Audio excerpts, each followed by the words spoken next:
That was an ugly win. And I just never understand why it just seems like every single World Cup and every time when we give some hope about England of potentially doing well in the World Cup and how everybody was excited about how England was finally going to get their World Cup campaign to beginning, and they almost disappoint us again. They almost did the typical England bottle job, and they almost just pulled another Iceland moment. But fortunately, they didn't.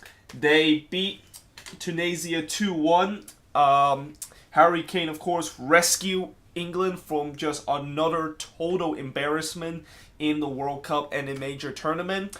And yeah, but to go into a little bit in-depth analysis in terms of this game, and by the way, I just watched the DVR version of this game. I actually watched the last 15 minutes of this game. I got out of school 5 minutes earlier. Well, I shouldn't say got out. It's more like I ditched the last 5 minutes to watch this game because, when I was checking on my phones every 5 seconds for this game, including watching just the first 5 minutes of that beginning part of the second half, I was getting a little bit nervous about how things were going and how, for whatever reason, we just cannot beat Tunisia and we were still tying with them. And just all that memories of what happened in that Iceland game started to come back into our memory, and I just couldn't take it. Like, I just couldn't just look at the text commentary and just kind of getting very kind of anxious to actually watch the game. So I got out 5 minutes earlier and I watched the last 15 minutes, and thankfully, like I said, Harry Kane scored that goal to rescue us from utter embarrassment. But if you look at the overall match,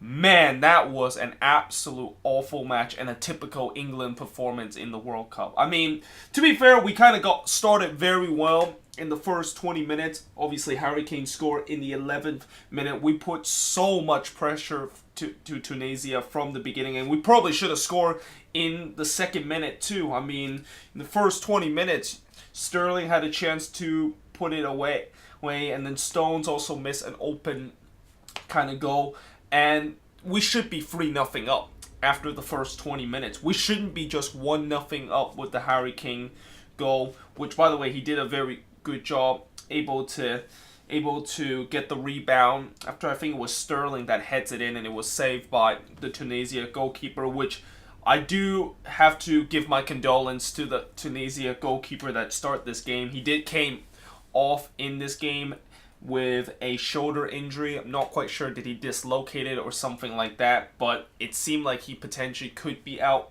for the rest of the tournament. And when he came off, you can see how he was about to break into tears, and I don't blame him for that, because whenever you are in the World Cup and all those preparation and all those training heading into the World Cup, and then after just 11 minutes you're getting subbed off because of injury, that is a heartbreaking kind of feeling. So certainly I wish him a speedy recovery, and hopefully, just hopefully, maybe he'll make another appearance in this World Cup, but most likely that probably won't be the case. And I thought after that point, okay, well, they have their second string goalkeeper, and since we're just putting Tunisia at the score, I thought we were just going to cruise this. And we also got the early lead, so it's just going to be we should be in cruise control and maybe knock 2, 3, 4, even 5 goals in this game. But for whatever reason, that didn't happen,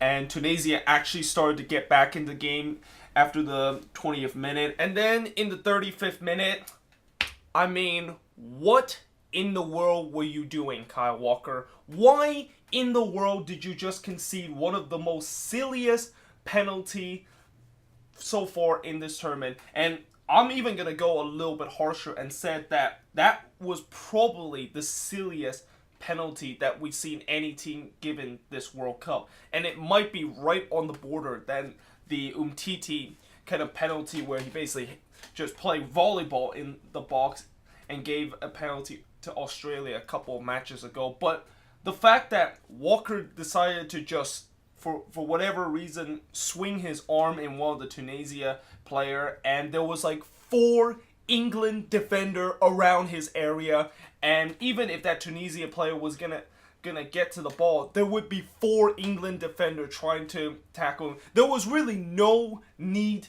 to swing your arm, no need to just kind of clobber that Tunisia player to give away a penalty. And unfortunately, that was how it is. And, Tunisia took advantage of that penalty. It was Sassi that, of course, took the penalty. He converted it. Pickford almost saved this penalty. This was actually not a very good struck penalty, but unfortunately, Pickford just not strong enough to try to parry that one out. And just like that, it was 1-1. And at that point, I was thinking that here we go again. This is literally what this team is that it's just whenever they concede a surprising goal, they just completely put their heads down in this game. And in the second half, it felt like that. I mean, it felt like this team was trying to they would still feel shocked after they concede that goal, and they just had no idea to how to break down this Tunisia defense, which is not.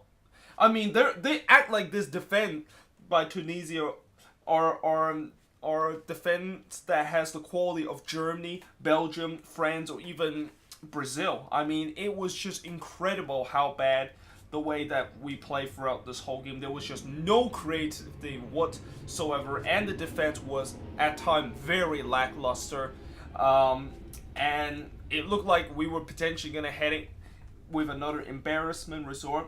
And like I said before, Kane, of course, rescued us after he, of course, hits one in for the second goal. And yeah, I mean, we do get this win, and obviously this is a big sigh of relief, but let's be honest, this has to be really concerning. I mean, this, going forward for England, if they put on that kind of performance against, let's say, Belgium, yeah, they are going to get absolutely steamrolled. And I just feel like right now, as much as I, including other England fans, are kind of a little bit hopeful that things will change because we have a very youthful squad and that, maybe Gareth Southgate will be the one to finally lead us to glory. Well, it turns out that was not the case in this game whatsoever, and it just feels like this team, I would be very surprised if they can make it to the quarterfinal. This is a team that I think they'll still have enough to qualify into the next round because it seemed like Panama and Tunisia, both of these teams are not very good. And what happened with Belgium versus Panama today, it looked like Panama is going to be one team that is going to be like a punching bag in that group. And it looks like England and Belgium is going to move on. But I'll be shocked that when they went into the round of 16, I'll be surprised if they can get a result out of that group. Because this team, it just feels like this team is not good enough. And certainly, it feels like there is just so many holes in this team. I mean, it all starts with the defense, and the question mark has to surround John Stones and how he had an absolute shocking game in this one, and is he good enough? And the same can go with Ashley Young. And then, in the midfield, it was also the same case. I mean, I thought Jordan Anderson actually had a pretty decent game in this, but the rest of the guys, like Lingard, I mean, what in the world was that kind of performance? And it kind of makes me wonder, why was he even in the starting 11 in the first place?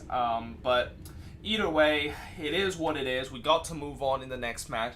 And the next match, of course, is against Panama.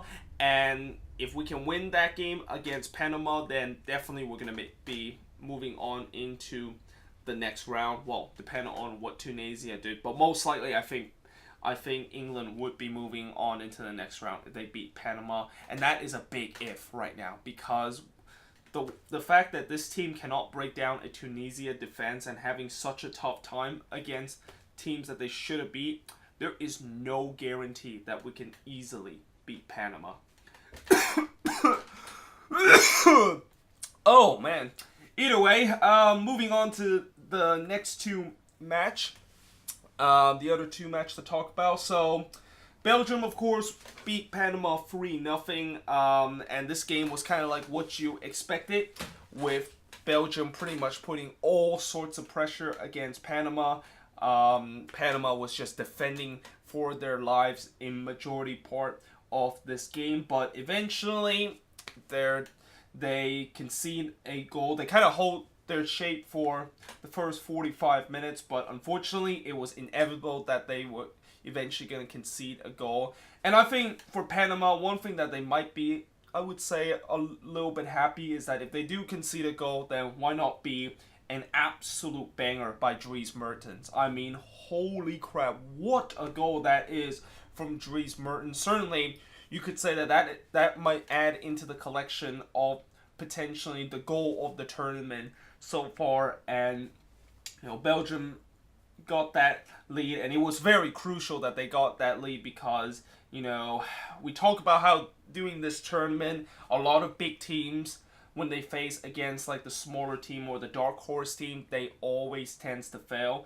And I even said it in the preview. I thought coming into this game, I won't be surprised if Panama can get something out of it, because this is a team that is just so defensive organized and so hard to break down that it's going to give Belgium a lot of trouble.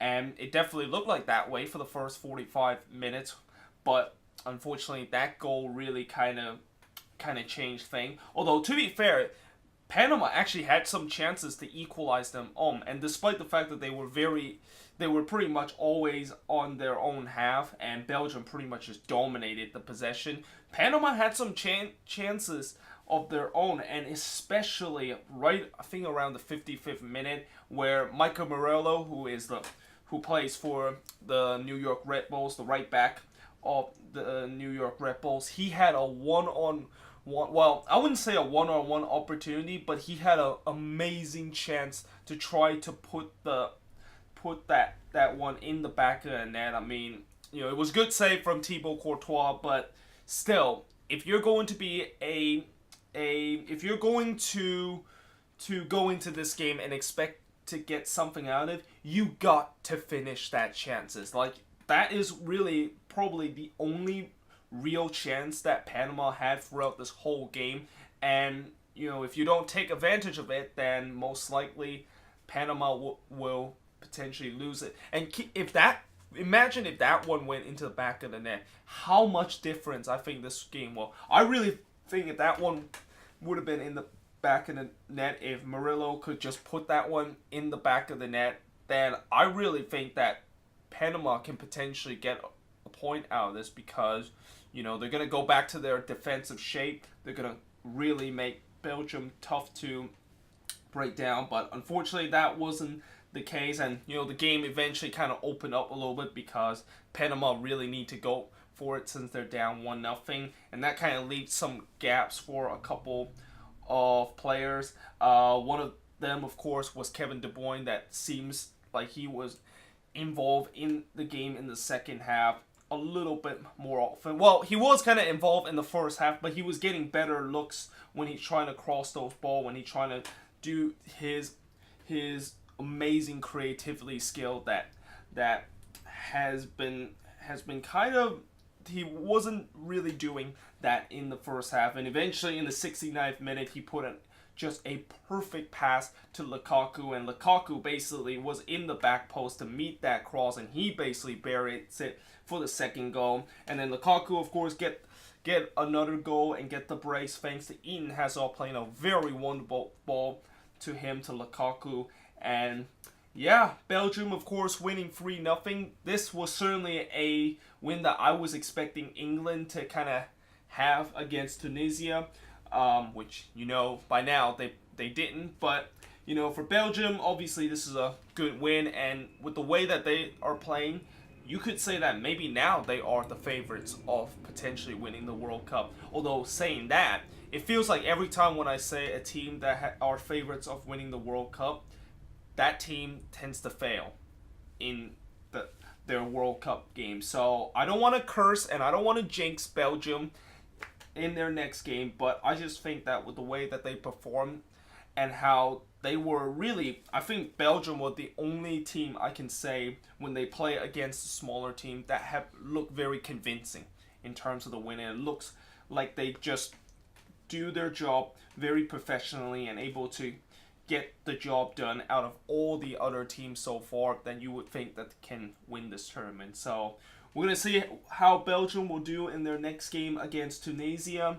And, for Panama, like I said, this is a team that is really tough to break down, and I fear that England is going to have trouble with that when they play against them, and hopefully that won't be the case. And also for Panama, just a little bit kind of side note, talk about how Godoy performance was. Well, let's just say it wasn't good, okay? And, yeah. That is probably the reason why Godoy has been just absolute awful for the Quakes throughout this whole season, because of the way he played in that game. But, it is what it is, and yeah, we're gonna see if he can improve on what he did in this game against Belgium, and hopefully if he does have a good tournament for the rest of the way, he can transition to that when he comes back to the Quakes. But yeah, moving on to the final game, and this is actually the first game that I actually did not watch whatsoever. I literally forgot to DVR this game when I was about to go to sleep, so I wasn't able to watch this one, and I basically just watched the highlights of this one. And as you expected, both teams was really going for that goal. I mean, I said it before how I really felt like for both of these teams, if they can get a draw out of this, this is not going to help their favorites, because if they get a draw, that means they'll let Germany right back into it. So both teams really go for it, although going for it, both team attack was very kind of lackluster. There wasn't really a lot of quality. Song didn't really had a lot of big impact in the South Korean side, and Sweden was able to get that lone goal in this game thanks to a penalty that originally was not called a penalty, but the referee did look at the VAR, and for once we actually see the good example and the good use of VAR are there in the World Cup. I mean, there's been a lot of talk about how VAR in this World Cup are absolute garbage and the referees are not using it correctly, and that VAR made some wrong decision. Well, this time they actually did do it the right way. They actually got it right, and it was a clear penalty that South Korean defense completely took out that Sweden attacker, and eventually, I'm not even gonna pronounce this guy's name. I think it's Greenquist or something like that. I don't know. I'm bad with pronunciation, and especially these tricky Swedish names. But he, of course, converts the penalty, and that was pretty much the difference in this match between them. And certainly now Sweden will have a upper hand coming into these next couple of games. The way that they play today, I don't know. You could say that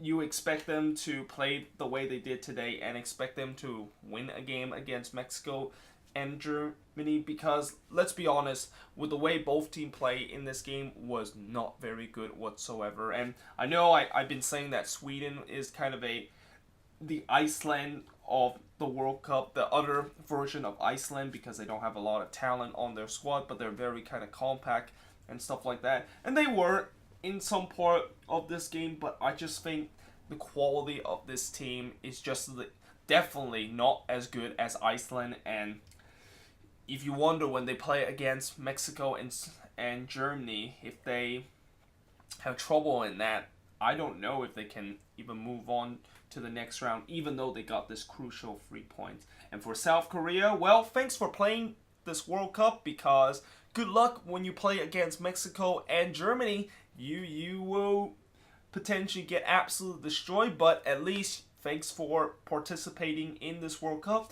And we might as well just give you a participation trophy before you get out of Russia and on your way back to South Korea. But either way, that is pretty much it for the preview or review of this day 5, and I'll be doing the preview of day 6 tomorrow, or not tomorrow, but right after this. But yeah, I hope you guys enjoy this video. If you do, make sure you guys leave a like, smash that subscribe button, and yeah, I will see you guys next time.